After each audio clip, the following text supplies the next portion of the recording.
have. Okay. Oh. All right, we're recording. Okay, we're recording, everybody. Hey, what's up? This is Black Ramen Podcast. You know who I am. Chatty Patty, aka Madam Straw Hat, and we got with us today. Hello. This is Sleepy Bree. It is late, so we'll be getting to the sleepy part very soon. What's up, people? This is Derby, aka Sexual Chocolate. Yeah, let's get going. Okay, so we normally talk about nerd stuff, but it's time to go a little bit into current culture and things things that are happening. So I really want to break into something that's been happening between TikTok and UGM, which is UMG. the United Music Group. UMG, Universal Music Group. Okay, I got it right that time. So this is something that started at the very end of January. It's now about like 5 days in so far. Mm-hmm. There were discussions between UMG, Universal Music Group. I swear, I'll get that right at some point. And TikTok, because it comes time to renew their license. So in case you don't know how music on TikTok works, TikTok can play so much music because it gets licensing and permission from these music groups. So UMG, nailed it, represents a lot of big name artists. For example, they have some Taylor Swift songs, Drake songs, Bad Bunny songs, so they're one of the biggest music groups in the world. And as of within the last few days, they have pulled their music off of TikTok. If you search for certain songs, even if you search for certain artists, you will no longer be able to find their stuff. You will no longer be able to play their songs, search it up, or see things that are linked. Because the videos are now muted. Yay. Yes, the videos are automatically muted if it's searchable at all. Because UMG, nailed it, could not come to an agreement. Of course, as usual, it often comes down to money, but their main argument is that TikTok has not really been coming forth to the table to get a better agreement on one, compensation. How much does TikTok owe UMG for the use of their money? Number 2, AI music. TikTok has been kind of promoting different tools and abilities and licensing for AI music in what UMG considers a replacement of human artists. And 3, safety on their platform. An example that they brought up is, what do we do if videos start circulating that's AI deepfakes of our artist in compromising positions? Your methods to take down videos is absolute crap, your security is crap, and you haven't really presented any way for us to fix things. So, of course, as is natural, TikTok claps back saying, y'all are just greedy. Stop making excuses, you just want more money. So, as a more avid TikToker, Patty, have you noticed anything within the last few days? To be honest with you, I've been vibing with that girl that did the church version of Drake. Shake that ass, girl. Hands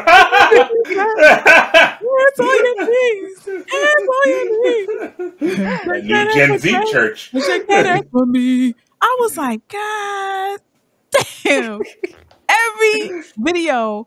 So if I get more of that, I'm fine. You're good. You're good. I'm more excited about the covers. Like I'm the talent that we have on TikTok. Shout out to Shorty. I don't know her name. I think I should. But yeah, I'm more interested in the covers.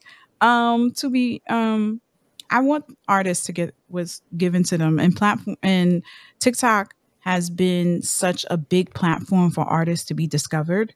Now TikTok is so influential when it comes to an artist being discovered. People are now putting out records that are only a minute long, so it could be streamed. So it's easier for people to use it on TikTok. I don't know if I like that, honestly. I don't know if I like it. It feels like a cheap grab. Like, I'm not even going to make a full song. I'm just going to make TikTok clippable. Yeah, but you know what? When you do that, if it helps you, if it does help you. So yeah, that I guess is part of the tug of war. Who does this help or hurt? Is it TikTok's fault for not paying more money? Is it UMG's fault for being willing to, get rid of this great publicity for their artist because they personally want money of their own? Personally, I think we're just in a giant dick swinging contest between two massive corporations. So TikTok. whose dick is bigger then? That's what we're gonna find out when somebody eventually wins. Mm. Like UMG is like, nah, we got enough music. We can hit them. And TikTok's Mm. like, yo, we give your artists so much free press, but that's one of those things where I've always kind of disagreed with the whole free press things. Like, yeah, you're gonna work for free, but you're gonna get exposure, or you're gonna get this internship. Like, you're not really giving me anything, but I'm giving you everything. Mm-hmm. As far as UMG or TikTok giving a fuck about the artist, I don't think either one of them care. As soon as they find a way to cut the artist out, they will. That's true. Preach. Like, Preach. and Yeah. I don't know how much money the artist is actively getting off of TikTok, because I hear UMG complaining. I'm not I don't hearing hear the the artist. artists. Exactly. Like, Exactly. they might be, and I'm just missing it, but so far, nothing. Peep. Mm-hmm. I do wonder, yeah, how much benefit does a person get from blowing up on TikTok? Financially, I guess it would depend on how much their company gives them, because these are not really deals between individual artists and TikTok. It's between the companies and TikTok. So do you get any part of this proceeds, if there's any proceeds worth getting? And on the other side, how much does this exposure translate to, sellable downloads? I think exposure would help the artist, because, like, yeah, if you were only like playing like concerts of like only 1,000 people here and there, you were struggling, and now you have 1 million people who will download your song on Spotify, and you get a check from that. As small as a check as it may be, but if you somehow rack up 1 million listens, that's much better than you were at yesterday. And not only that, if they really vibe with your music, that's now your concert goes from like 1,000 to maybe 10,000. Again, this is numbers out of my ass, really. So I don't know exactly how well that's working or how well that immediately translates. I would imagine, because I've gone on TikTok, saw a funny dance and thought the song was dope, and went on Spotify, and now I listen to it on the daily. So stuff like that. Like, I know there's some rappers who, like, basically I only know about them because they made clips on TikTok. And now I have like a few of their songs on my rotation. Okay, so that does explain, or at least give some anecdotes of how important TikTok is to artists. But how important do you think music is to TikTok? Because in my mind, music and all of these artists is absolutely central to what made TikTok such a big platform. Do you think if, say, a bunch of artists had their stuff pulled from TikTok en masse, would TikTok be able to continue on as though nothing happened? No. Not as though nothing happened. They would take a hit. A big hit. But I think it would depend on how quickly they could get indie artists to sign on. Ooh. Ooh, but that would have to be like something that was planned out, prepped out. That's why I said how quickly. Yeah. And that would also require them to get a new business model where they individually negotiate group by group instead of, like, UMG has a massive library of songs they can press a button and send over. I don't know how technology works. I'm assuming it's a button they press to say, like, give songs. Almost like sending an email with every song they've made in the last 10 years. Probably more like something in the background that gives you access to their database or something. So you can pull songs as needed. Sure. Yeah, but otherwise, if they go on an individual basis, I don't even know if they'd have a department capable of handling those negotiations. Yeah, like I said, it depends on how quickly. Like, if you could get that done in like 3 months, sure, you probably can survive, especially because if it's only UMG acting up, then some of the other studios might be fine with whatever deal they have. They might have better deals on the table that were negotiated previously, or they're not up for contract debates and renewals yet, so there's not really much they can do because they already signed on the dotted line. So yeah, it's kind of up in the air. And like I said, this is going into like some high-powered attorney dick swinging. Until I hear like, I don't think it's a big issue right now. As long as the artists aren't complaining, I think it's all right.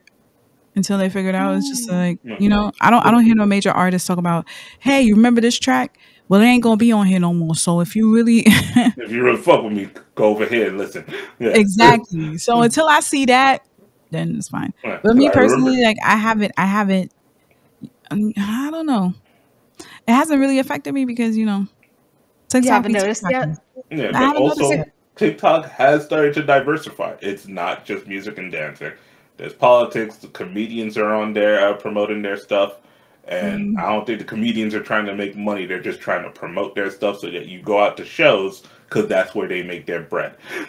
It's like And you some come of out these, to get a ticket. That's when they're making money, and then they're selling their CDs of their show afterwards. They're selling their merch, hmm telling you about other locations they're gonna be at. Tell your friends. yeah. I will say TikTok is kind of pushing their advertising hard. So recently I was staying with a relative who has cable. So I was watching a pretty much What's 24-hour that? loop of MSNBC. MSNBC, and I saw so The good many stuff. TikTok commercials, but all of the TikTok commercials were like, I'm a little nun in the middle of nowhere trying to just spread the I've word seen of this video. God. I've seen You this might video. might have seen it, like just to No, reach no, out to not the really. I was community making a with my porn fellow joke. nuns. And then they had commercials going on like, yes, I'm just like a small time bakery owner who hires an inclusive, staff of bakers. And I'm watching this like, really? Is this what TikTok looks like to some people? It's just so interesting, the angle of ads they were going. Like, not Right. connected to music at all, which feels so different than, the roots of TikTok. I mean, every company's got to grow. And Everything has changed. Let's be honest. Everything has changed from streaming, from how we digest how we consume our media. So it's like everything is changing now. With these changes, what makes it worse is for the creatives that make the stuff that we consume.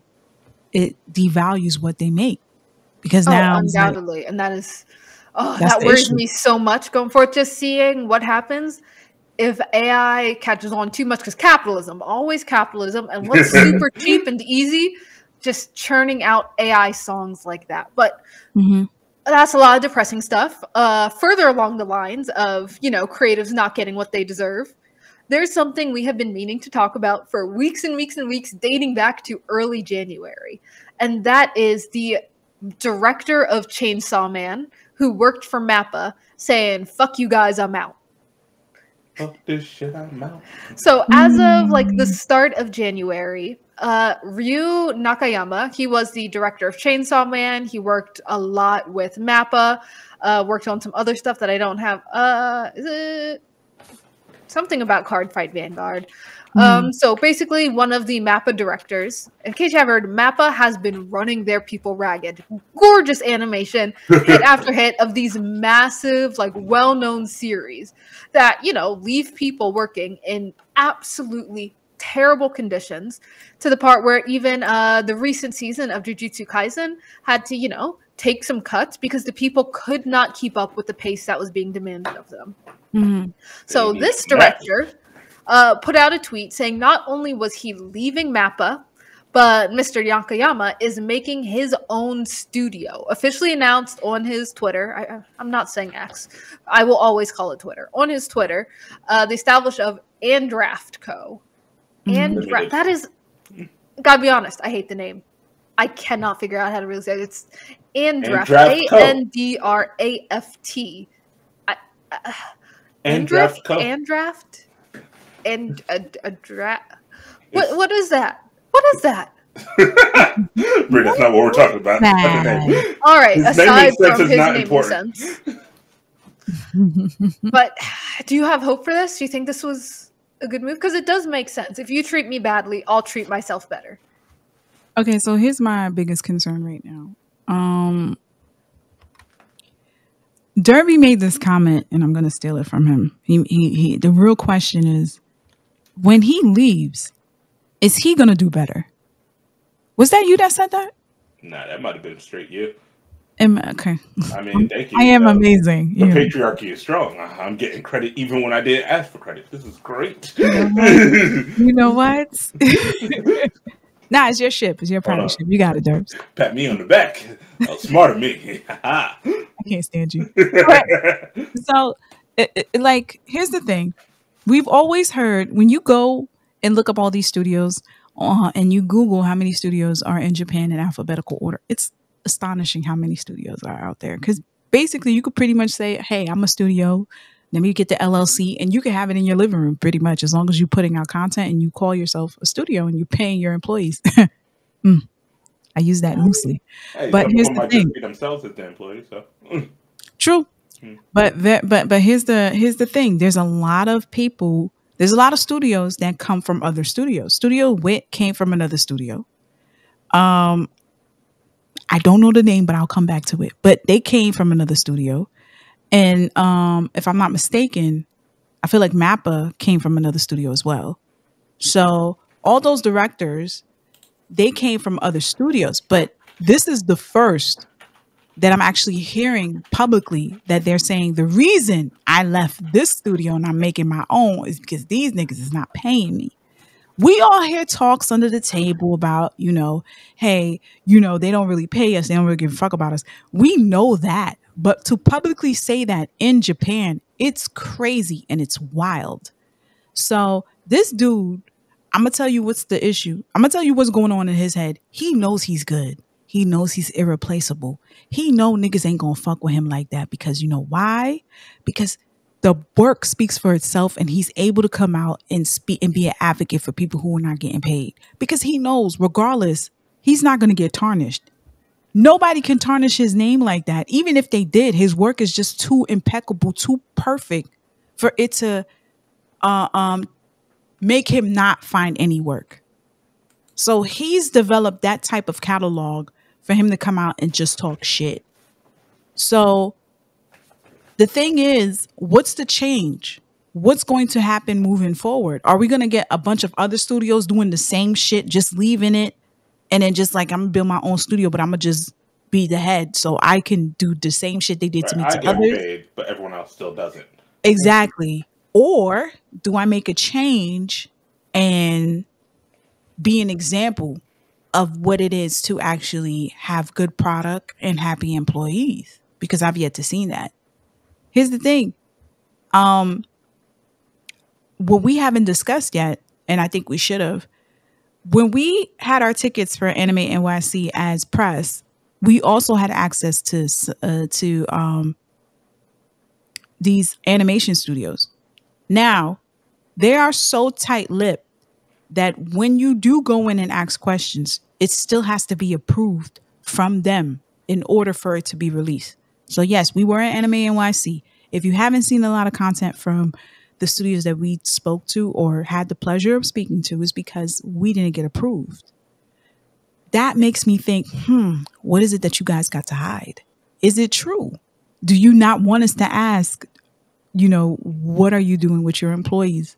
What are you doing to make sure that they're okay to come to work and put out good content and good product? Are they safe? Are they able to have proper lunches? Are they getting wages? We are not able to ask that. I know we're not. And if we did, we probably would have got kicked out. Yeah, or they probably just been like, them niggas. Damn them niggas. So it's such, I'm glad that he's able to do this and be able to showcase what's really going on that we all talk about all the time. We all talk about it all the time, but it's very rare when we got somebody from the inside actually coming out and saying it. Like, yo, this really did happen. Not only do we talk about it, they draw it happily all the time. Agretsuka, fucking Zom 100. Like, multiple real life is a show where he literally has, like, he becomes like a hikikomori because his coworker kills herself at the office, and the boss is like, "Oh, she loved the work so much she wanted to die here." Everyone back to work. Like, they have been just happily drawing it and showing us like the work-life balance. It just because it's not just the animation studios; it's just work life in general. As a whole, just has this issue, and I don't know that this new studio will be able to fix it because if they're going to want to compete with their competitors, well, this is what is demanded. Like, we need the long nights to be able to churn out a project in 6 months. I don't know, because that's the project we got. But here's the thing, though. I think what I'm proud of with Wit, when it got to be too much for them, they said no. Yeah, we can't. I need more studios to know their limits and to speak on and say that.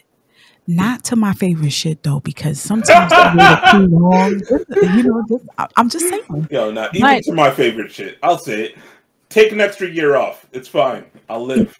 Well, like Bree said, we will wait. We will wait. We waited this How long long. we've been waiting for Slime? Hey, it took like 10 years to finish Attack on Titan. It did, and we waited. And we waited happily. And we did. I'm not disappointed. I'm disappointed about the parts. But I feel like they did it. I feel like Mappa did it justice, and we waited patiently, and we got what we wanted.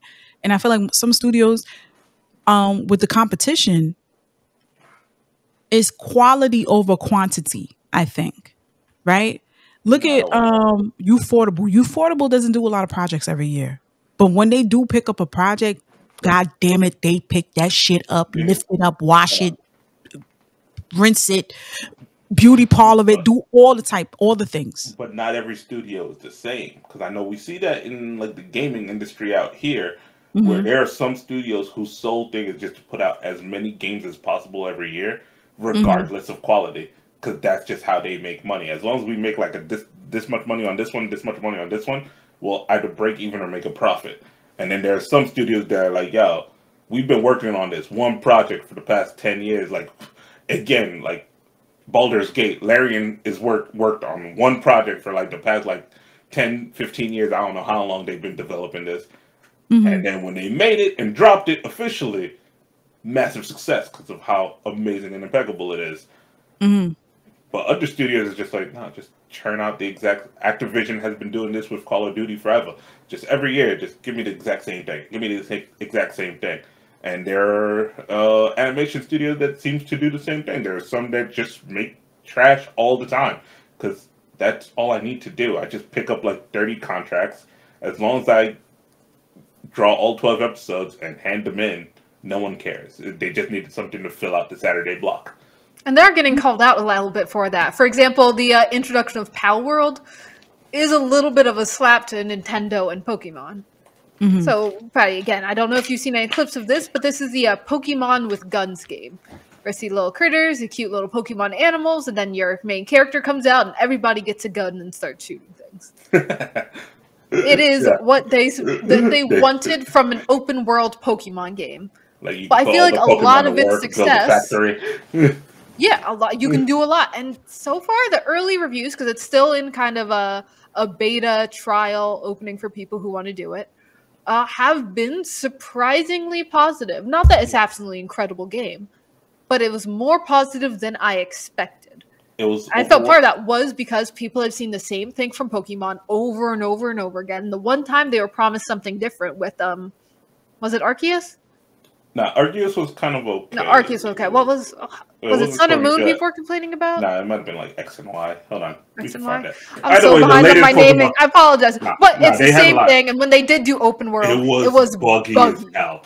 Arceus was kind of fine, but the last I'm going to just say this. Which is unforgivable from Nintendo. Whoever like y'all niggas is sick to come around and just shoot up fucking cute ass Pokemon. Y'all niggas is sick. Right? Nah. What do you mean nah? No, well, the Pokemon get guns too. Yeah. That's what I'm saying. They just, tend to lose. Which is this and you can shoot when you turn out the same thing because it'll be a money grab, people do start getting fed up with it. But I think games and when it comes to like animation studios, it's kind of like it's different.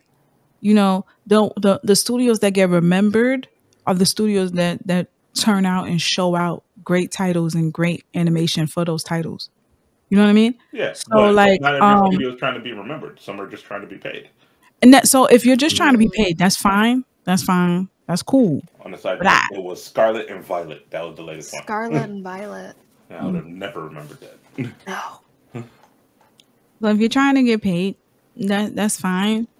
But like whatever your name is attached to, say for instance, there's not all the time is what the studio picks. Like say for instance, if it's like the publishing.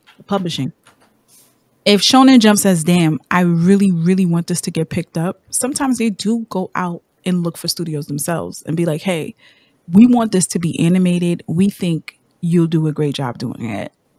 So sometimes the work just comes to you, depending on what your last couple of projects were. So, I just feel like that type of culture in Japan is. But then again, I don't really like talking about that type of culture in Japan because that's Japan. And who are we to say that? Niggas, we got homeless people out here. We can't even pay rent. Like, who are we to critique? Hold on, we complain about capitalism all the time. We do. And we're not critiquing Japan like, Japan, your culture's so bad. We're critiquing specifically cases where like Mappa, we know that they're artists who we love. We've gotten so many shows we adore. The quality of animation on Chainsaw Man, Buchigiri, Hell's Paradise has been absolutely gorgeous, exquisite level. They're taking on series we love. And we do want them to be treated like they deserve to be treated. And I don't feel like that's too bad of a critique just to say, yeah. If they want to do this, if they need to like take a strike, we support that. We will wait whenever you're ready to come back. If you can come back or if you find better jobs, we love that for you. Let's remember how Mappa started, right? I don't remember a project from Mappa before Attack on Titan. So I remember Attack on Titan came out. And then a lot of people took it to Twitter to just be very disappointed about the fact that some of the Titans were CGI, which I thought they were still beautiful. Because I have no problem with CGI. I just want CGI to be with the animation instead of fighting the animation. I don't want it to be. you get what I'm saying? Like, I don't want it to be like the whole. I don't want another Berserk. There were a lot of series before Attack on Titan. So the soonest I'm seeing was like 2012. Kids on the Slope. They did Hajime no Ippo, Terror and Resonance. Absolutely amazing. But, the early 2010s. All right. But see, that's the thing, though. I personally don't remember seeking out Mappa or be like, oh, Mappa did this like the way I was talking about Bones, the way we was talking about Ufotable, the way we was talking about Wit, the way we was talking about production A1. No, I think when Attack on Titan came out, I agree with Patty on this. When Attack on Titan came out, that's when they became like, they were already a household name, but like a household name that everyone. That's probably, but it wasn't top. But Peep Game though, it was mixed because it wasn't necessarily positive reviews. It wasn't. But then JJK came out. That's true too. But here's the thing. And it shut all the JJK, and we had God of High School. We had God of High School first, and then we had JJK. So here's the thing. Mappa got a whole lot of flack because of certain particular motherfuckers that was just talking about CGI. Apparently, there's a lot of them and then it became so big. Remember, they had news press at their studio. They actually had a one-on-one talking with the president of Mappa. This dude, I made fun of him because I thought he was living in paradise because the dark circles under his eyes, he looked like he never slept either. So that's when he got a lot of sympathy from his fans, and people were like, he was like, listen, we picked up this project specifically because we know the fans wanted it. We picked it up because it was a short period of time for Wit the reason Wit dropped it, because for Wit to have it, Wit had to release it and at a certain period of time, and Wit said there's no way we're going to be able to release it at that time. And they were like, if you cannot release it at this time, publishing, they said, no, you cannot have it. Mappa said, we will do it. And they did it. They did it. They did it within that year. I don't know how the fuck they did it. We know how they did it. Yeah. It's quite obvious how they did it. Cocaine, a hell of a drug. So they did it. And I was just like, wow. And then they started getting mad sympathy when people started breaking down, well, damn, if they picked it up and they were able to produce this, then we got to let them slide. Then they had God of High School. Then they came out with all these other projects right after. And we were like, oh, they could show out. Then they showed us what they were made of with all these projects. And we was like, God damn. And then they were picking everything. And then what was beautiful about Mappa, even though it wasn't a Mappa project, you would still see at the credits at the end, Mappa was still involved. Somehow, some way, Mappa was still involved. And we saw them grow. And we were like, oh, this is great. This is unbelievable. Until the nigga started talking. This nigga came out and said, yo, I don't sleep. I haven't bathed. but I'm writing this tweet from you behind the desk because I can't leave here. Apparently, I'm chained and balled up in here, balls and chain up in here. I can't leave. Now, we've like we said before, we talked about this before. We've seen animes about this before. It's just for me, I haven't really seen a motherfucker just come out and say, "Hey, nigga, I need a nap. I need a couple of them naps." And not only that, I'm gonna create my own. The nigga didn't even say I'm going someplace else because clearly he can go anywhere. Yeah. Anywhere. He said, I'm gonna go someplace else. And the problem is that the fact that he said he's going someplace else, and I looked it up, I never heard him say I'm going someplace else to have a better work environment for people who come with me. None of that. He just said, I'm gonna make my own place. Mm. What type of place you making, nigga? That's what I want to know. It's a great question, and we won't know till it's made. Well, it's made, and they have finished their first project, which was just a trailer. I mentioned Card Fight Vanguard. It was a trailer for a Card Fight Vanguard type of deal. Okay. The nigga just put his resignation papers last week. Already they made a trailer? Get the He fuck directed out of it. here. He did. You know what?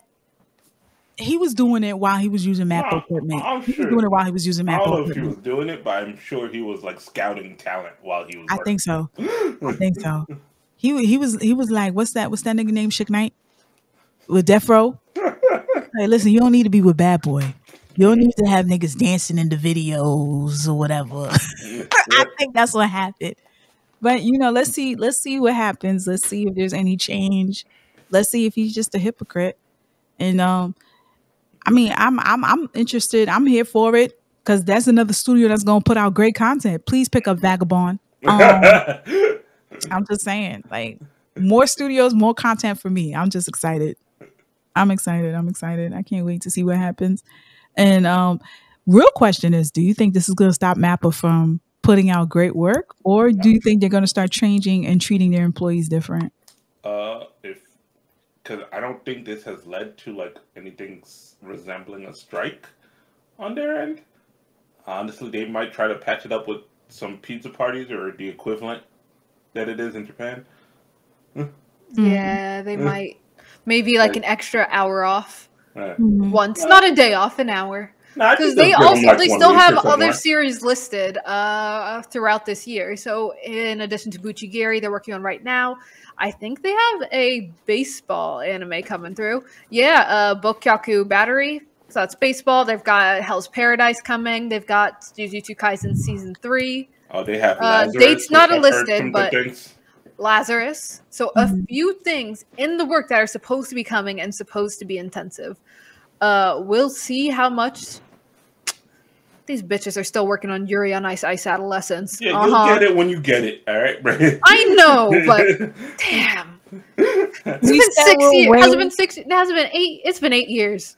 It's been 8 years. It has been 7, but at the end of this year, it'll be 8 years, and I'm still hoping that it will.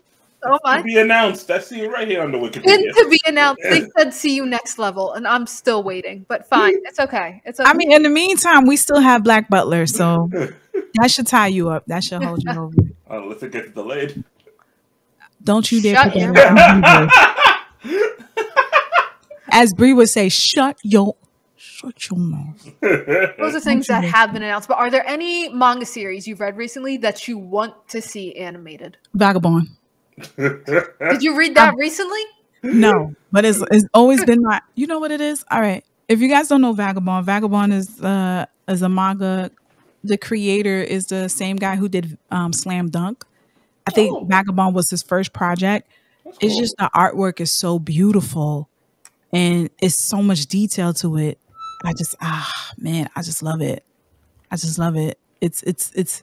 I don't know if it's going to translate well. Yeah, it's going to translate well. It's like a shonen thing. It could. It's really good. It's really beautiful. Yeah, I would love to see this get picked up if they could execute it right. And what's another one that I haven't read? Beauty and the Feast. So it's basically what's that show I always rave about? Sweetness and Lightning. Yes. Yeah, It's that, but with a lady and her next door neighbor who is like a teenager who plays basketball but has a huge appetite. And that's so far it. Wait, that's not the one with that's not the lesbian manga, is it?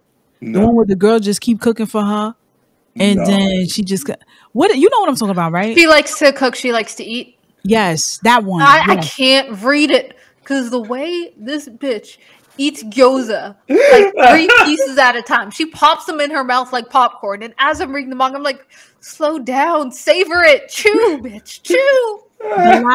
It stressed me out so much, and I got so jealous. More than stressed, I was jealous because I just wanted one. No, she had this platter full. Oh, the K-drama is better because she actually eats and she actually savors it. Watch the K-dramas, but it's good. I want them to get together so bad. The K-drama is good. K-drama's good. What is another title? So Derby had one. Bree, you need one. There's a new Shonen Jump ice skating manga that's coming out right now. Red, I think 2 on Ice. No, it takes Dragons. Wait, no, you said ice skating. Is it out yet? It takes 2. There's the hockey one. The manga is currently publishing. I think there's like 15 chapters. Damn, you're not even gonna wait till it to get a solid 100. You just like solid 100. Yeah, I would like I picked it up fresh. Let me check my Shonen Jump app because I pay my money to read as I should. Correct. 2 on Ice, which is a pair skating anime. So if you like, say, ballroom, Welcome to the Ballroom, this might be up your alley. I know there's an ice hockey one. And I kept saying Dragons Red. I tried it. It was something. It was all right. It was a little more comedic than I'd like. Also, I kind of hope Shouha Shoten gets an anime or Akane Banashi. So both those are just non-action, both Shonen Jump. Yes, because I did just look directly at my list. The manga got English releases relatively recently. So there's like a few volumes out of each. Akane Banashi is another Rakugo. So if you like Gen Rakugo something, this is like, a teen girl who wants to be a Rakugo artist in like the modern day. So it's already kind of like a fading platform. And Shouha Shoten is about a comedy duo who are trying to, make it big. Okay. So both like, kind of storytelling, comedy-ish. I don't know how well they would do if they did get anime. Just because a lot of the comedy in both are like Japan-specific comedy. Because, if you watch comedy for like a different country, a different language, some stuff translates, but some jokes just don't quite translate. You just got to bring the same dude who did the last Rakugo show. Same director. Just bring that guy in. Yeah. That was beautiful. Yeah. So basically, that one for the Rakugo one, but this Shouha Shoten also had me laughing. Even if I don't get all the jokes sometimes, I get so many that tears are coming out as it goes. There is one isekai that I would want. Of course. Probably no way they would make it. Of course. And that's Might As Well Cheat. Yeah. Oh my god. Even Brie enjoyed it. So, yeah. Okay. Patty, I don't know if you read it. Mm-mm. I think we gave you it's very interspecies reviewer. Yeah. Along the same vein as I didn't give me that one. Y'all didn't give me that one. Are you sure? If we didn't, then please go read it now. Okay. Basically, the premise is he goes to the world. They give him the power to just make like 3 kinds of potions at every like level, and he does not become an adventurer. He just becomes a merchant selling his potions, and he uses the money to go to brothels. Which is the real story in this. He just casually can make potions on the side so he has income. But the main point is the brothel explorations. And then just how they portray the sex scenes is as like RPG adventure. So, you know what? I respect a person. He adventures in the bedroom. I respect somebody who goes and protects sex workers. I like that. That's cool. I don't know about protects, but there is a tournament arc. What do you think a brothel tournament arc is like? But a brothel tournament arc. So it has been a lot of fun. Exactly what it sounds like. Wow. That's going to be a high dive if it ever gets made. Oh yeah, that's straight to only high dive or straight to Pornhub, really. Straight to Pornhub. Okay. Or anime, right? Yeah, but I would want that so bad. So you know what? This episode can go straight to that guy that left Mappa. We're giving him titles to pick up right now, so it's basically up in the one. Here What you go. Oh, there it is. What's the name of his studio? And Draft Co. Limited. I want to say. Oh, you know what? It would have been funny if his shit was like "fuck Mappa." That's the name of the studio. Anything Mappa do, we do better. That would have been. That's another name. Pick another name. Come on, everybody, pick a name. Everybody pick a name that's going to be insulting to Mappa that this guy should name his studio after. Not doing it. I can't because I still like Mappa. I can't shit on that hard. Yes, you can. We got a podcast. We can shit on anybody. Go ahead. Go ahead. Oh, I got another one. You want a bathroom break? Come to this studio. That is. You want a bathroom break? Come to the studio. That's another one. Humane Condition Studio. But all right. Aside from that, hopefully Mappa, please get better.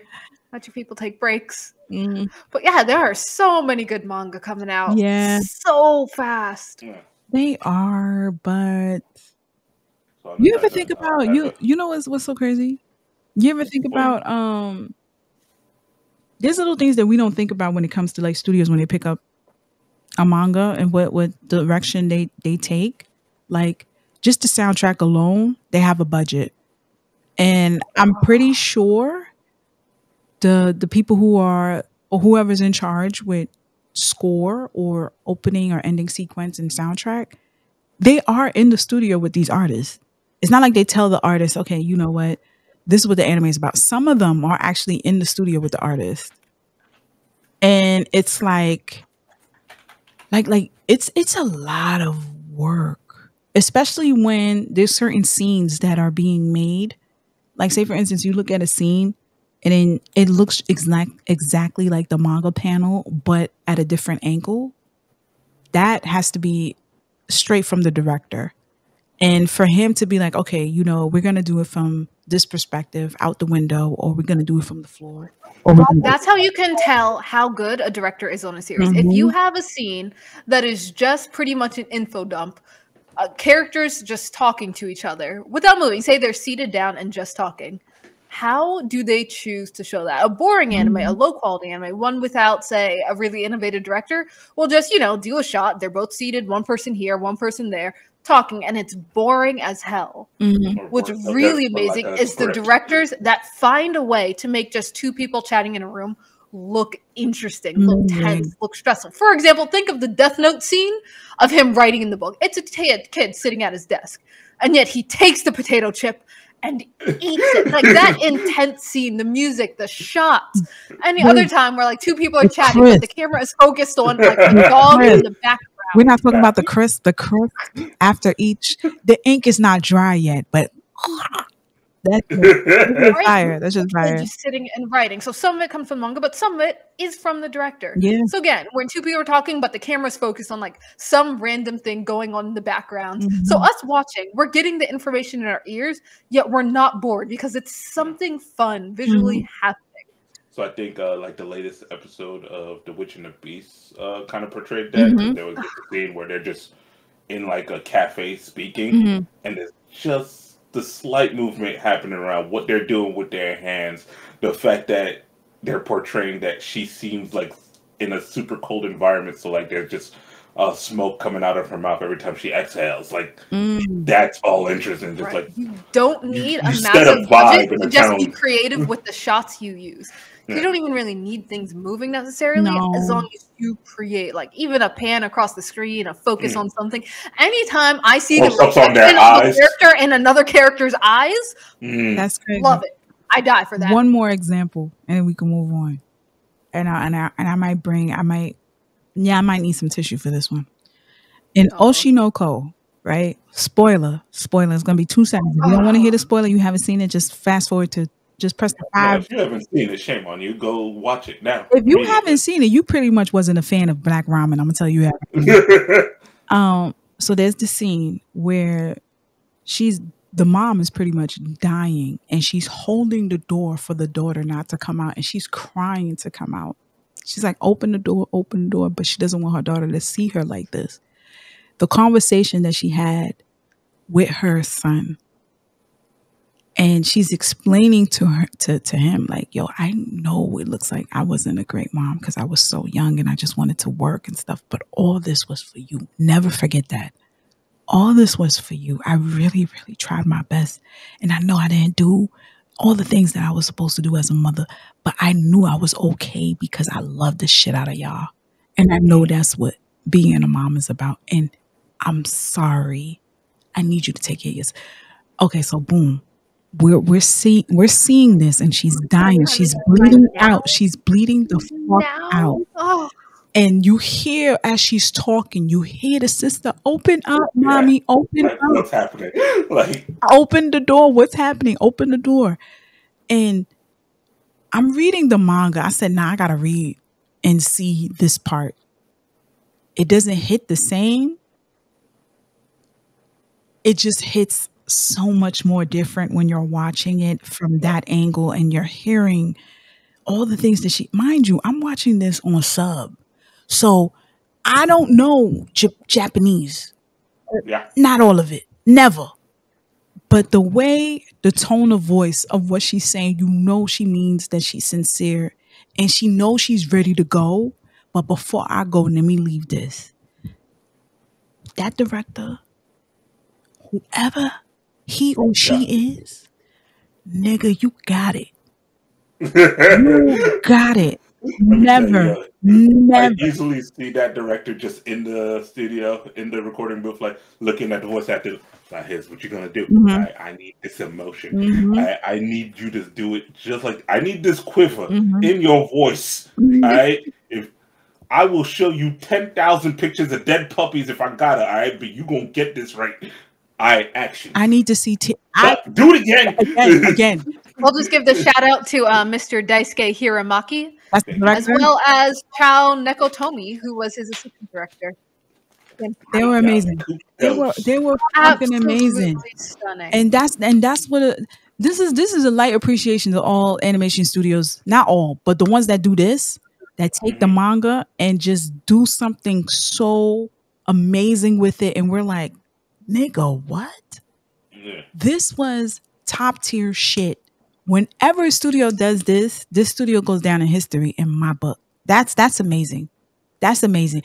This motherfucker should have said, you know what? I'm opening my own studio. I definitely will back him up on that one. You know, if they paid him enough, he probably just was like, all right, fine. I was thinking about it, but y'all gave me a raise. Other works, and it's some modest stuff. There's a few like ones you might recognize. There's Yuri. There's Monthly Girls and Ozaki-kun, Plastic Memories. But with all these studios, hold on, all these studios, like there's a few, but like nothing you would expect at this caliber. But here's the thing: well, all these studios, how they not the same between director. styles. It's not the same director. They have multiple directors in the studio. Different directors in the same studio. So just animate. It takes so many people to make this. It takes the sound design. Because if you just close your eyes and listen to the soundtrack on these shows, I don't even think that's a new thing. I can't say like, oh, the background music's gotten so much better. No, you go back to anime from like 80s, 90s, 2000s, 2010s, and just listen. It's exquisite. So it's the sound. It's these voice actors. I have still yet to hear any English series hit voice acting in the same way that Japanese do. There's plenty of great, amazing, incredible English voice actors, but the sheer depth of emotion I hear from like some of these Japanese anime has not been matched. It's come close, but it has not been matched. There's videos of them in the booth, tearing up, crying, playing that role. What's his name? Not Aaron. Armin? Armin. The voice actor is a woman. Erwin. Erwin. That's his brother. No, I'm thinking Erwin, who did the death. No, who's the Colossal Titan? Armin. That's Armin. Okay, Armin. After yeah. So his voice actor in Japan is a woman. I saw her at a game show, and they asked her. She was like, no script, nothing. She just said the role. She just said the part, and you felt it that Armin was telling. Like, this is the conversation that should have been had before Aaron decided to go back and fuck up the timeline and shit. Like you felt like, damn, that's a lot of emotion. That's a lot of well, it was a lot. It's a lot. It's a lot. And we don't, and I feel like as consumers, sometimes we don't go into seeing how much work it is. So there's times when I'm like, okay, cool. There's times when we watch an anime and it's like, it's cut really short. Like you could tell that the ending's rushed. And it's sad that they do that because I feel like this, even Derby's like they used, no, not Derby, Bree, like Yuri on Ice. Bree was like they used all the money in the intro. And then after that, they realized they had no more money. And it was like money or time, but the quality decreased episode by episode. Yes, and we after episode 2, and you could see it. And we make fun of that. That was Mappa. That was Mappa. That okay, and we make fun of it. Did what they can, and they put it where they needed to put it. Honestly, and we make fun of it all the time. We do, but we now. I think because I'm older, and I think because with this podcast, it kind of forces us to be a little understanding. Well, me, because I'm quick to say you ain't shit when you fuck up my show. Like I'm quick to say this motherfucker ain't shit or this show ain't shit. They fuck my shit up. Now, as I'm getting older and with this podcast, I'm starting to understand that, you know, there's a lot of work that goes into doing so much. Because if I could just applaud Yuri on Ice again, to this day, it will always be my number one. With how much went into it. Because if you think, okay, yeah, the animation did take a downward swing. Yeah. But if you listen to the soundtrack, they made like 12 original songs. That was beautiful. And like choreographed dances that real skaters can do right now. A lot of times in anime, you can say that's not physically possible. Yeah. But they graphed this shit. Just from scratch, original music, gorgeous playlist. Because even if like you watch and you're not that into it, if you just listen to like the tracks all the skaters do, amazing. It was such an ambitious project. And just to let you know, Mappa definitely went on ice to do this. They definitely went to an arena, had motherfuckers skating, recorded them niggas skating, and then did a draw over. That's my question. How'd you fall? Fall again. All right, that's how I look. All right, now I need you to bash your face into the wall. The what? The wall, bitch. It's for the end. Now I need a triple somersault. You get to not be in the office, all right? Yeah. This is your vacation. There it is. Enjoy How it. much goes into these shows? Yeah. Don't stop right now. Moment of truth.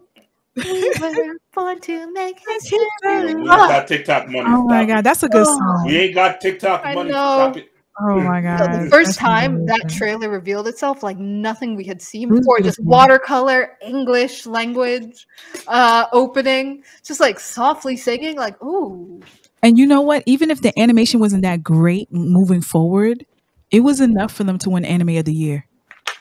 They did win Anime of the Year for Yuri on Ice. It was thoughtful, it was loving, it's deep. As toxic and homophobic y'all shonen motherfuckers are, my BL Yuri people came out and was like, you know what? Fujin crowd showed up. Vote twice, vote thrice, buy a new computer to vote on that as well. There it is. There it is. There it is. There it is. Let me use your phone. Tight about it. They're like, how could they win best animation? You have a Crunchyroll account, right? I know you do. That's crazy. I don't care. We took it all day. All day. And that was great. That was great. That goes to show you the direction of the series was done well. Given that music. The music. But I would like to point out that Given did the opposite. Their best episode was not in the front. No, it wasn't. Their best episode they knew where their best episode was, and it is the concert. There it is. You know why? You know why? You know why? They took out the money for the concert and then said, now do what you will. Yeah. This is for the concert. Everything else. You figure that out. You figure it out. You divvy it up however. When you get this episode, call me when and then we can discuss this money. Y'all got this one. Assistants, take it. Y'all get the $250, but the $8,000 comes to this episode. and it was well. Oh my God. But in its defense, I think music anime do have to do that. It hit different. Like music animes have to have good like music. What are you doing? It hit July and different. April, that last episode, Kono Hotel. to this day, I still like watch that concert just on YouTube by itself. Just like, God damn, that's good. You know that it was fucking good. But to circle back to giving one more time. Happily. The song. This is not even the old music. This is the song.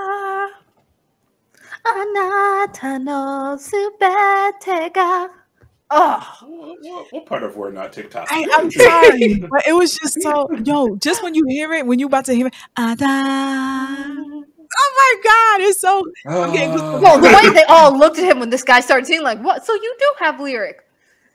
What's so crazy? I'm gonna tell you, the director went in his bag.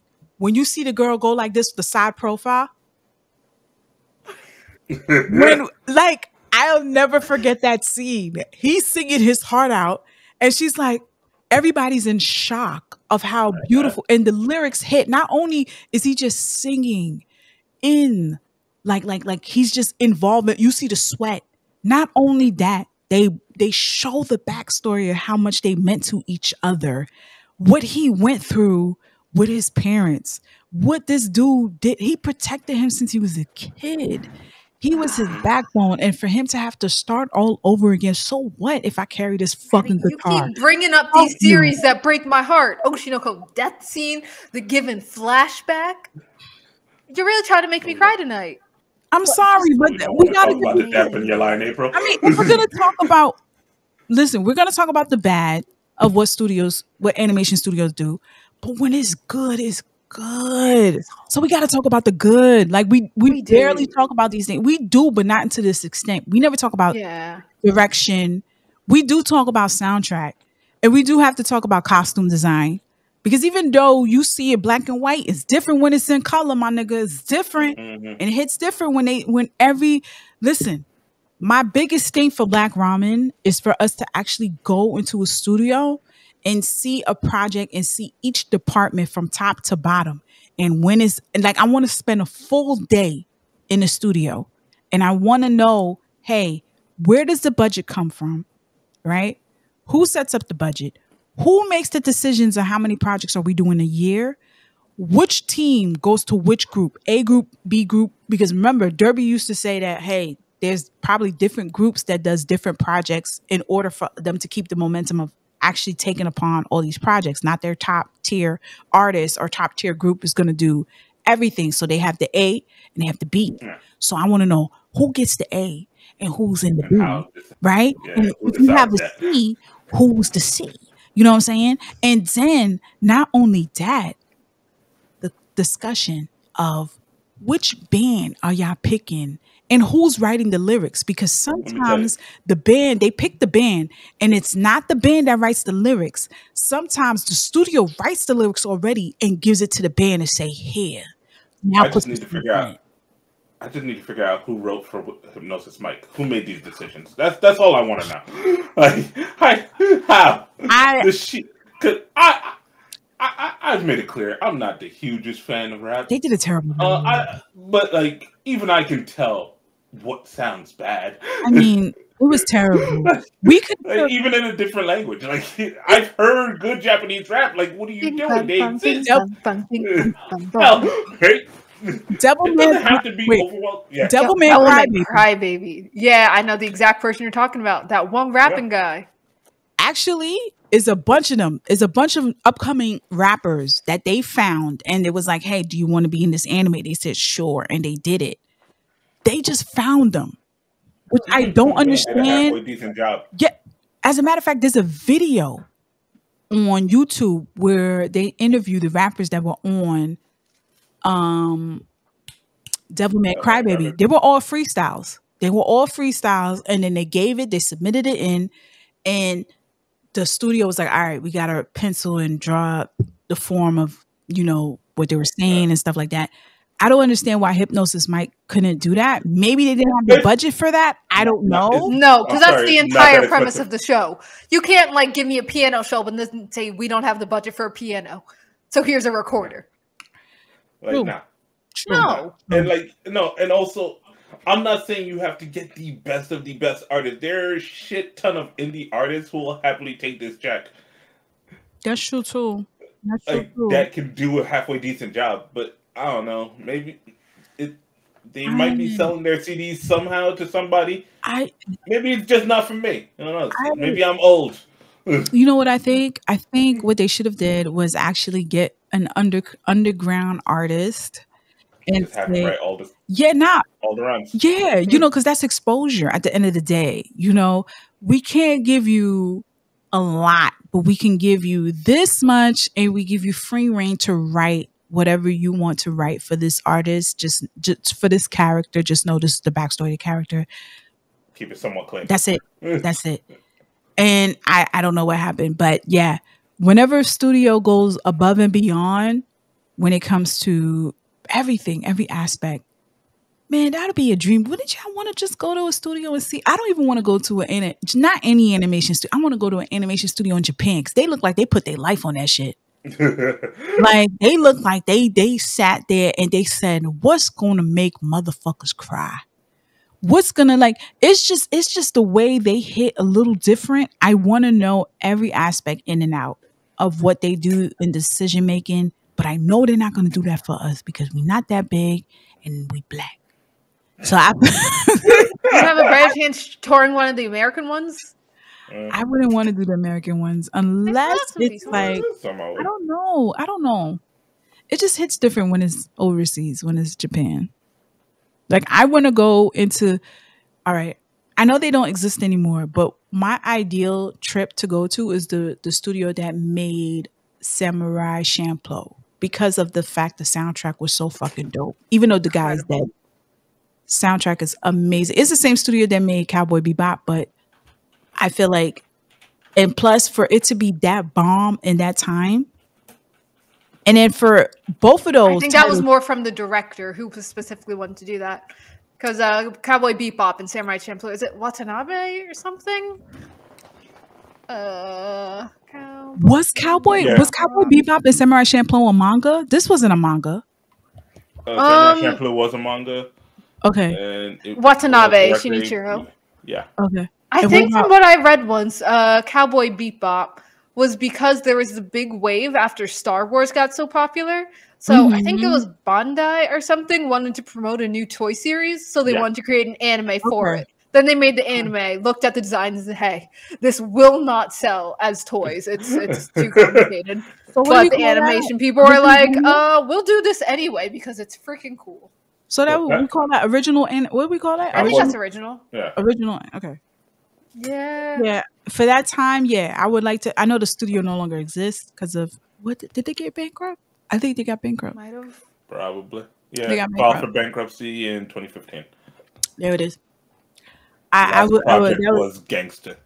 See? Oh, I know. See? What a shame. Another incredible anime just cut a few episodes. I swore that was Madhouse. Is it Madhouse? It's Madhouse, right? I thought that was Madhouse, but now it was Manglobe. Oh, there it is. Yeah. There it is. There it is. That's, that'd be my ideal dream. Right. But if you ever want to watch an anime to just get a little bit more of an idea of how much goes into making even a short anime, Keep Your Hands Off the Eizouken is such a good one. Easy breezy. Easy breezy. Yo, did you remember that? Sorry, flashback real quick. Remember when we went to Anime NYC and we saw 3 guys? It was guys that cosplayed the 3 main characters and they knew the theme song. It was it's such an. It was like they did the that anime has not gotten enough recognition. It got a little bit in the award season last year. Or that year, I can't remember. It was a few years ago. But I wanted so much more recognition because it's such a good series. It's good. It's good. The animation was beautiful. Opening was fun. The designs were just so fun and kooky. I follow those girls that sing the anime. I forgot the name of the group. I still follow them on Spotify. So yeah, to this day, that song is a banger. See, again, Hypnosis Mike. Those girls are rappers. They can right. The options are there. They're endless even. We're gonna have a show and we're gonna call it What Hypnosis Mike could have done different. We should have had a show like that. We did. Use this rapper, this rapper, this Yes, rapper. this rapper, this rapper. Well, Not at least the character designs were kind of fun in Hypnosis Mike. It's very like bright and vivid. That's all I got on the compliment. I come to side of Hypnosis things. Mike to hear some bars. I'm sorry. Yeah, they did not have bars. I didn't hear some bars. If it's not bars, then I'm just like, no, this is not it. This is not it. Let's see. Is there anything else we need to discuss? Because we already an hour in. Avatar? What about the Avatar? I know Frankie's going in on the Avatar as of lately. Going in? Okay. Well, there's nothing too much. It hasn't come out yet. I believe the live action Avatar releases officially on the 22nd. On February? Yeah. And so there's been a few minor changes that came out on Twitter. So on one hand, they mentioned that a lot of the little side adventures, like riding the giant koi fish, would be cut out. Instead, it'll be more of a linear. I think, did it say Aang gets a vision and has to go to the North Pole or to the Northern Water Tribe type of thing? So there won't be so many side shenanigans, which is a concern because Avatar is side shenanigans. A lot of the story is about that. And like a lot of the character development comes through there. So there's concerns about what portions will be cut or not. There's also something that's somewhat controversial. Sokka will not be as misogynistic and sexist, which I am actually against. Because again, it's character development. You don't get the same character development if you cut out the character's flaws from the start. So a lot of like the great bits of, book 1, Book of Water was, Sokka being a dick, getting his ass whooped and realizing, okay, I need to be better, and seeing characters grow and develop from based on where they started and how, say, their past influenced them and how they grow beyond that. So just cutting that bit out, it's not immediately a no, but I'm a little concerned. It takes away from the character. It takes away from the growth. Cabbage dude ain't gonna be in there. We don't know that. I'm worried. I said I'm worried that the cabbage dude ain't gonna be in there. I'm also worried because I think I saw a tweet that said that this is not just for kids. We're trying to make this more for people who enjoy both Avatar, but also who enjoyed Game of Thrones. And I'm like, wild. Because imagine if they said that about One Piece. Live action. Like, we don't want it for just people who enjoy One Piece. We want it for people who enjoy One Piece and Game of Thrones. Yeah, this is that I don't know why you picked up this series. And so it's the time to remember that the original creators left the project. So that is like, is this why? Like, I want to still have hope, though. I do, because it looked pretty good. Some of the casting was cool. Like, if you saw Little Azula, I love it. She's tiny and terrifying, exactly as she should be. Yeah. I don't know about acting yet, but visually, I'm really pleased with it. To just see a little tiny tyke just come out shooting lightning at people. Right. Just like, yo, I can murder your whole village. Stop it. That's fine. Okay. But that's all just, people are worried again. Someone tweeted, I think maybe hoping the tweets were just to drum up hype. It's coming out soon. Let's stir up some controversy to make people take a look. Yeah, Mission accomplished. I hope. Mission like, accomplished. even with the whole sexist thing, they said he'll be less. So right, it might just be like one or two jokes that he had in the thing, and we're like, yeah, we're cutting down. But the rest is still in there. Like, he still doesn't think women can fight as well, but he's just not really going to mention it as often. But yeah, just sexism in the Water Tribe is a huge bit of the first book, like the first season, and Katara dealing with it and growing into a stronger person. Not because they're sexist or anything, but like it's a big plot point. Being able to overcome their sexism. Right. Okay. Well, let's see what happens. Avatar has been a big staple in a lot of people's lives because of the fact that it's, how can I put this? It was their gateway to let them know that animation can be serious and be more of an adult-like experience as well. I mean, even it's not just empty for kids. Right. Horror went a little further with that because some of those villains were serious. Out of nowhere. It's just like, not gonna I'm sucking the air out of your lungs. Like, now what? I didn't even know you were allowed to do that. Aang, I didn't slipping. Aang is definitely slipping. But yeah, that's that was a gateway for a lot of people to understand the different levels of animation and that it's not just for kids anymore. So shout out to them. Hopefully this will be a good project. Yeah. And it's not, but I'm just gonna Stop put that it. We said that You about said One Piece. hopefully. One Piece has given me so much hope that One Piece. maybe someone else can but do the it too. thing is, somebody mentioned this, and One Piece is that Oda was on board with There it the is. project No. the whole time. Oda got a one class ticket to the US for this. Yeah. He went to Yes, Netflix. the red from flags are Just waiting. about every decision. So Yeah. you He came in. He said, no. Mm-mm. ain't doing That's that. That's not it. That's not gonna happen. And Like any like racism that came from it, everyone's like, "Yeah, Oda chose this, so shush." Like, you have nothing to say. Did you write One Piece? No. No. All right. Your opinion's invalid. First of all, why would you question God? I mean, like, why? Who the hell do you Praise think you God. are? I mean, for real. Show me what you've been writing. Patty, you for can't say years. that. You tried to drop 100 Mercy's Dragon. First of all, no. First of all, the problem was Westerners. Those voice actors fucking fooled me, and I don't know why my Netflix decided I wanted to listen to it in English.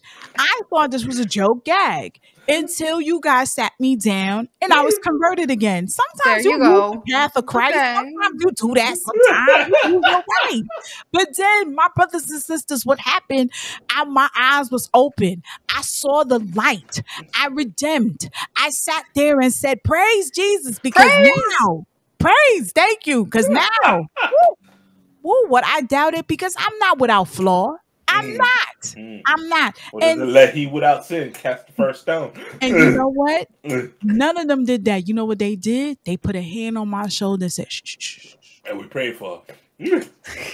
And then went to worship. That's it. We're all going to hell. With gasoline drawers, my friend. With gasoline drawers.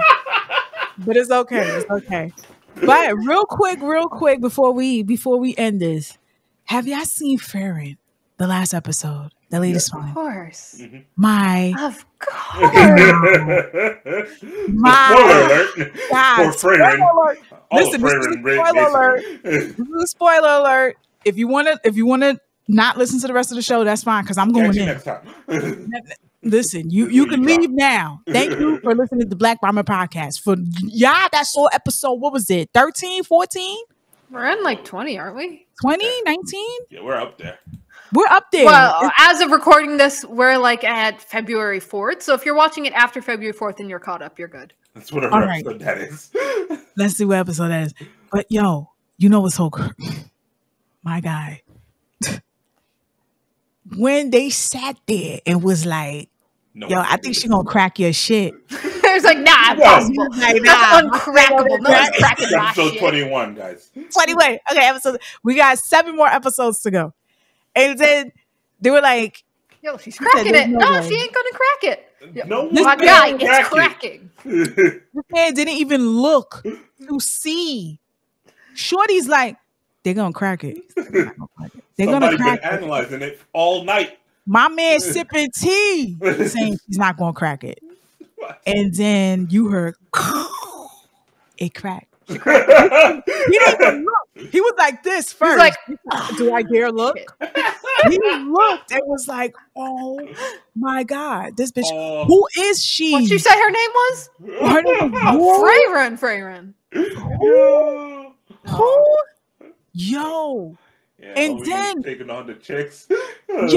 Like, She first, said, like, no, I'm not. You know what I'm gonna do? I'm gonna just crack this, because you know why? This bitch loves water and this bitch fucks up her water. I was like, yo, She's water, she's ice.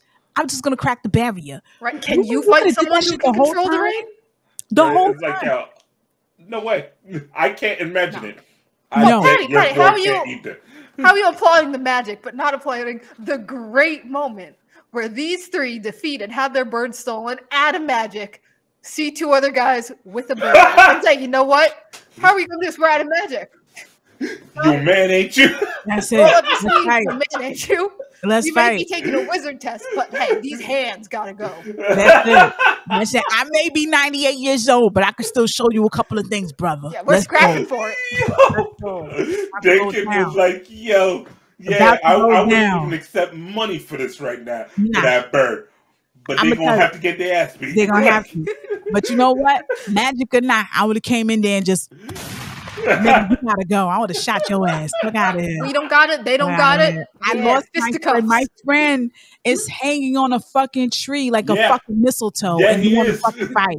But here's what's gonna happen. I'm passing this exam. And but you being sad ain't gonna stop me. It's not. It's not. I don't care. But you want to know what's so saw fire? him with his monocle. Took off his coat like, ah. Might I add, he was in good shape though. He was in good shape for an old man. He was in good shape. But we don't talk about this enough. Farron was able to teach homegirl, her pupil, what's her name? Fern. Every time when they showcase their magic, everybody's like, how the fuck is she using basic magic to disability? It's basic. Like, that's all you do? Oh, no, I know all the spells. But my teachers told me this is all I need to take y'all. So that's it. I'm going to believe that. And you know what? It worked. It never hasn't been wrong. She hasn't missed. Why would I stop listening? Why? Shorty's been so confident. She's been walking around with a nightgown and a hoodie for the past 2 years with this woman. It's not a nightgown? It's not a nightgown? Kind of is. It's a nightgown. Nightgown and a hoodie. A nightgown and a hoodie with some boots. I'm not saying it's not fire. It's fire because I feel like every given moment when she got to sleep, she'll sleep. It'll be sleep and then she'll be warm. I feel like, yo, how is she able, when they break down how she's able to just be so talented, her main focus is not just, you got to think about how strong she is. You got to think about how smart she is. She uses most of her power to make sure that her mana is not exposed. So nobody can sense her, so you can't feel her. But at the same time, while she's doing this, which is a difficult feat within itself, mind you, to control your mana, 24/7, even when you sleep. You know how hard that shit is?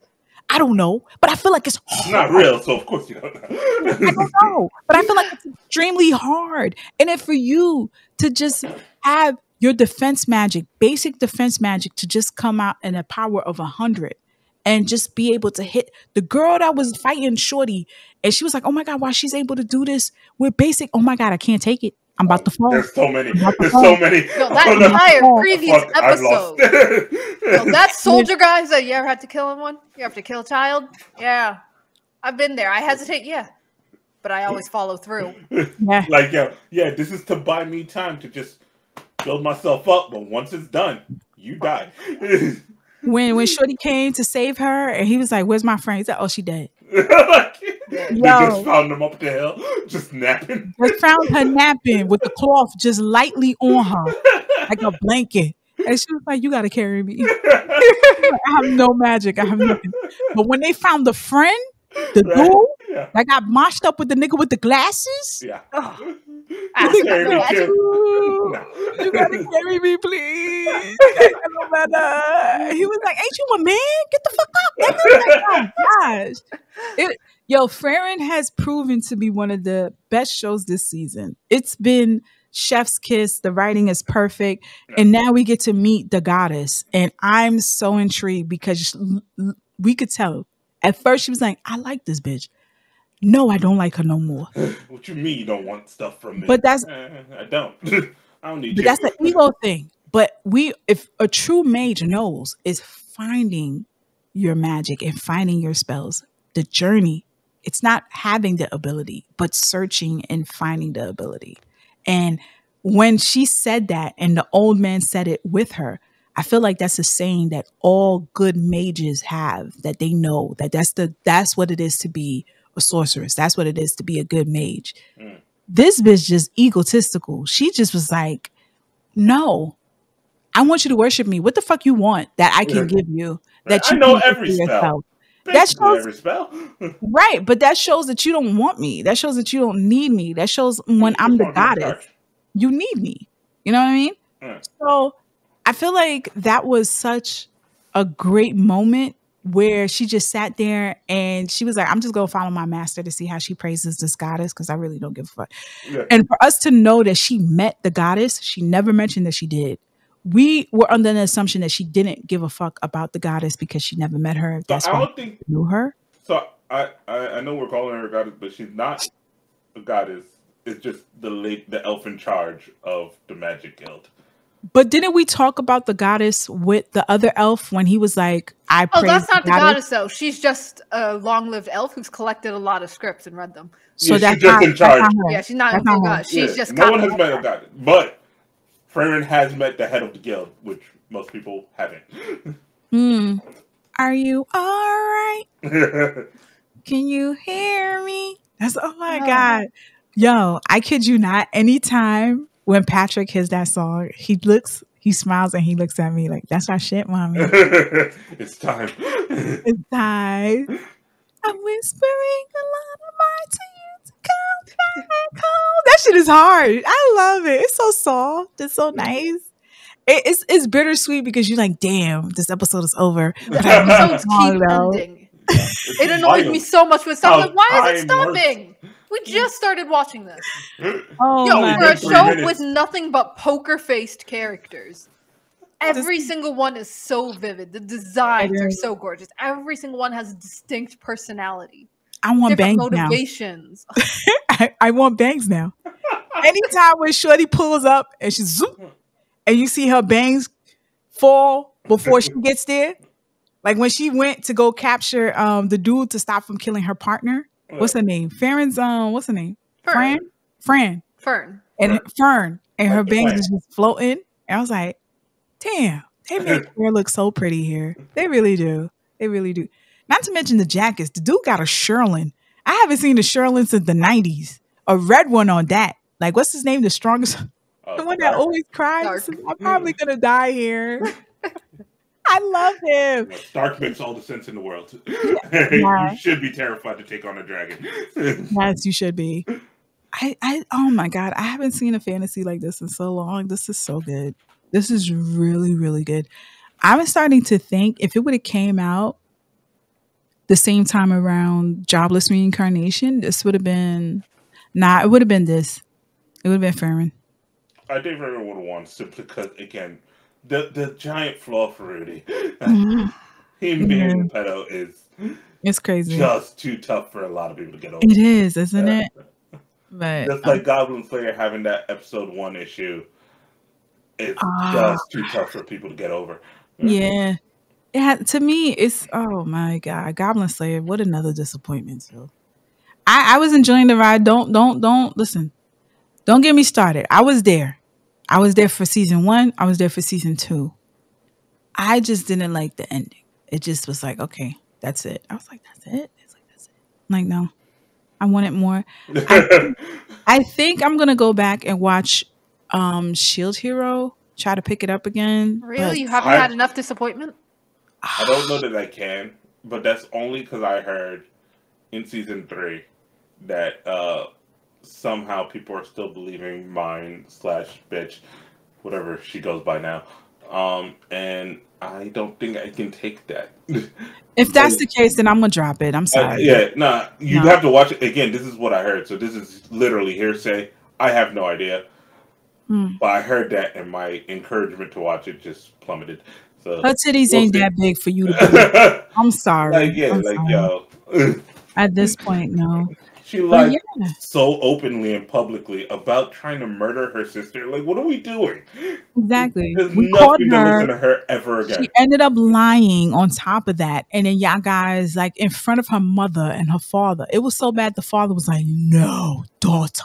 Yeah, you lied. Stop it. Like, But yeah, that was a lot. Yeah, so. But I'm not going to pick it up now. I'm good. No, again, I don't know. I know, but that's enough for me to say no. Okay, that's enough. It's the dilemma I'm in as well. I'm already on the fence. I'm like, no, that's enough. So yeah, if somebody knows that does not happen, let me know. You can let us know in the comments. And again, ladies and gentlemen, we do have the Ask Black Ramen. We would love to hear your thoughts and what you think about, this episode, or if you have any questions for us. So it's Ask Black Ramen. That should be your subject title. And the email is blackramenpodcast@gmail.com. And don't forget to visit our link tree where we have amazing merch and the #1 best-selling book this year. That Fix we the have creases. made. I'm putting it Okay, out you can't, there. like- I'm putting it out there. I'm You putting gotta it put out an asterisk when making a claim like that. Okay. But the director Bree, we came together. We made a beautiful trivia book with absolutely almost everything you could think. Well, you won't think of because we failed. We lost. We lost everything. The way I look in the back of the book for the answers is ridiculous. But if you want to have an amazing game night on us, definitely go purchase the book. It's on Amazon. It's on our link tree, and every little bit helps. If you want a mug to sip your tea or your coffee while you're listening to this program in the morning, which I'm pretty sure that you do, go to our shop on Redbubble. The link is in the link tree on our Instagram bio. And is there anything else I'm missing that you could follow us? Don't forget to follow us and watch and stay tuned. Don't forget to go on our Apple. No, not the Apple. Don't forget to go to YouTube. I'm trying to get monetized, bitch. I want that big shit in the back of my wall. That YouTube thing. that monetized shit, that silver shit. Yeah. If it could be gold, that'd be great too. So if you could do that, that'd be great. And thank you for listening to another episode of Black Ramen Podcast. Is there any final words that you guys want to say? Take care and watch anime. Peace. Peace.